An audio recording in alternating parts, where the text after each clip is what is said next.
Hello everyone, I'm back, and today I would like to share 5 things that I'm salty about in the 10th edition of Warhammer. Down here, salt is a way of life.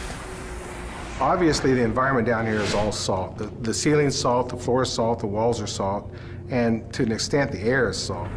And you breathe that in and you can constantly taste the salt. Okay, let's check out these 5 things. First one, combi weapons. This is a thing that I'm really salty about. Combi weapons now, as far as Space Marines go, are just like bolters, but with an anti-infantry 4+ and devastating wounds, and rapid fire 1. So it's the same as a bolter, because it has 1 shot, in half range it has 2 shots, with a strength 4, armor penetration 0 and damage 1. The only difference that it makes, well, you can wound an infantry on a 4+, and if you score a critical wound, then you deal a mortal wound instead of the normal wound. So it's a souped up bolter.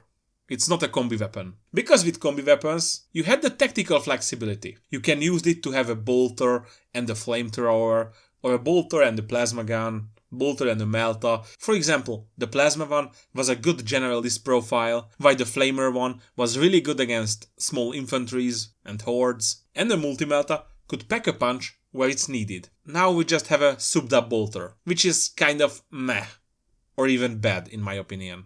Maybe I'm a little bit harsh, but losing tactical flexibility hurts my soul, because more options can win you games. It gets you closer to play the game like you want to play it. So I'm sad about this one. Let's check on the next one. And I think this one is the worst. The line of sight mechanic. Okay, first of all, let's check how the line of sight works for shooting. And this is where the trouble begins. Okay, this is from 2 parts. Let's check on the first one, the easiest. The benefit of cover. What does the rule says?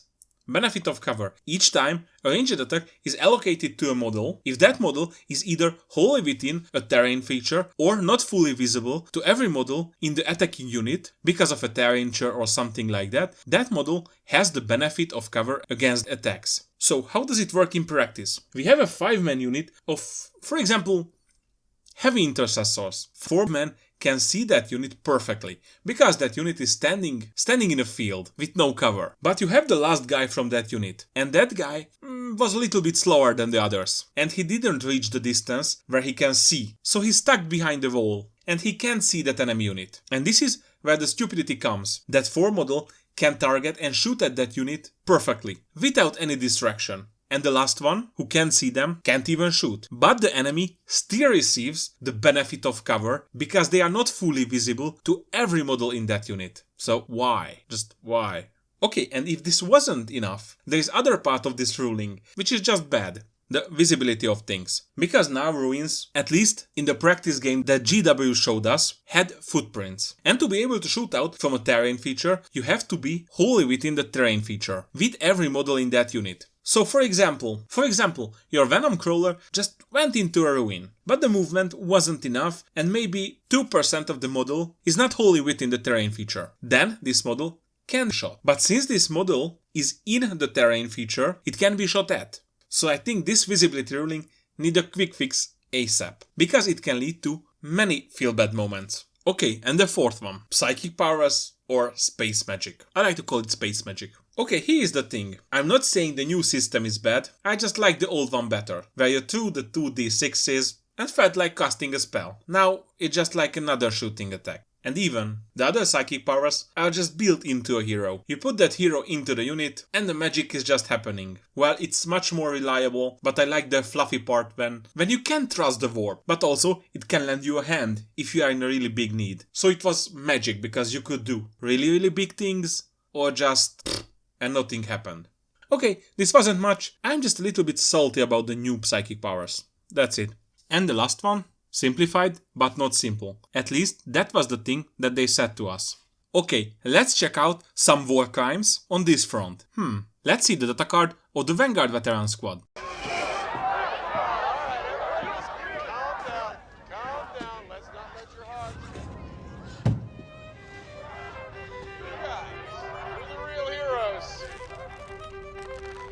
You fucking...